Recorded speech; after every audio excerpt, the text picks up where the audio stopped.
Unfortunately వాడు ఒక criminal అయ్యాడు సార్.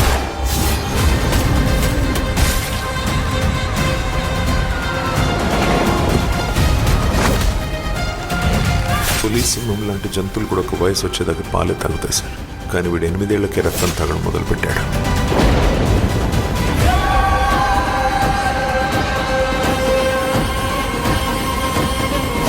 రక్షించాల్సిన దేవుడే రాక్షసుడిగా మారుతుంటే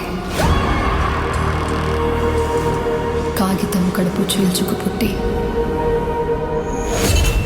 రాయడమే కాదు కాల రాయడం కూడా తెలుసని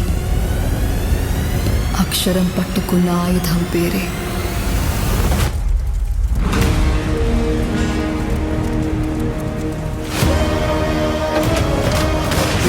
రిటైర్ అయ్యి ఇంట్లో ఉంటే సడన్ గా వచ్చే సైలెన్స్ ఉంటుంది చూడు, అది అప్పటిదాకా వాళ్ళు చూసిన వైలెన్స్ కంటే భయంకరంగా. టీజర్ అయితే రిలీజ్ అయింది. అలాగే మూవీకి సంబంధించిన 2 ఫస్ట్ లుక్స్ అయితే రిలీజ్ అయ్యాయి. మెయిన్ గా ఫస్ట్ లుక్స్ రిలీజ్ అయిన తర్వాత బ్లాక్ బస్టర్ రెస్పాన్స్ వస్తుందనే చెప్పొచ్చు. అలాగే బాలకృష్ణ గారు రొటీన్ గా కాకుండా ఈసారి చాలా కొత్తగా ట్రై చేశారనే చెప్పొచ్చు. ఈ మూవీ స్టోరీ కూడా చాలా ఇంట్రెస్టింగ్ గా ఉండబోతుంది. మెయిన్ గా ఈ మూవీ గ్లిమ్స్ లో విజువల్స్ అలాగే బ్యాక్గ్రౌండ్ స్కోర్ నెక్స్ట్ లెవెల్లో ఉందనే చెప్పొచ్చు. ఈ మూవీని గోపిచంద్ మన్నేల్ గారు డైరెక్ట్ చేయబోతున్నారు. బాలకృష్ణ గారి కెరియర్లోనే బిగ్గెస్ట్ బిగ్ బడ్జెట్ మూవీ అని చెప్పొచ్చు. ఈ మూవీని అక్టోబర్ 2026 రిలీజ్ చేయబోతున్నారు. ఈ మూవీని టోటల్ గా 6 లాంగ్వేజెస్ లో గ్రాండ్ గా థియేటర్స్ లో రిలీజ్ చేయబోతున్నారు. ఈ మూవీలో కాజల్ అగర్వాల్ హీరోయిన్ గా యాక్ట్ చేస్తుంది. మెయిన్ గా ఈ మూవీలో యాక్షన్ సీన్స్ నెక్స్ట్ లెవెల్లో ఉండబోతున్నాయి. బాలకృష్ణ గారికి సంబంధించిన ఇంట్రో సీన్ రీసెంట్ గానే షూట్ చేశారు. అలాగే ఈ మూవీలో టోటల్ గా 5 to 6 సాంగ్స్ ఉండబోతున్నాయి.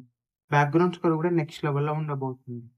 మెయిన్ గా బాలకృష్ణ గారికి సంబంధించిన ఒక ఇంపార్టెంట్ సాంగ్ అయితే ఉండబోతుంది.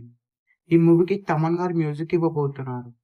ఇప్పటికీ గ్లిమ్స్ కి బ్లాక్ బస్టర్ రెస్పాన్స్ వస్తుంది. అలాగే మూవీకి సంబంధించిన ట్రైలర్ బ్యాక్గ్రౌండ్ స్కోర్ కూడా నెక్స్ట్ లెవెల్లో ఉంటుంది. రీసెంట్ గానే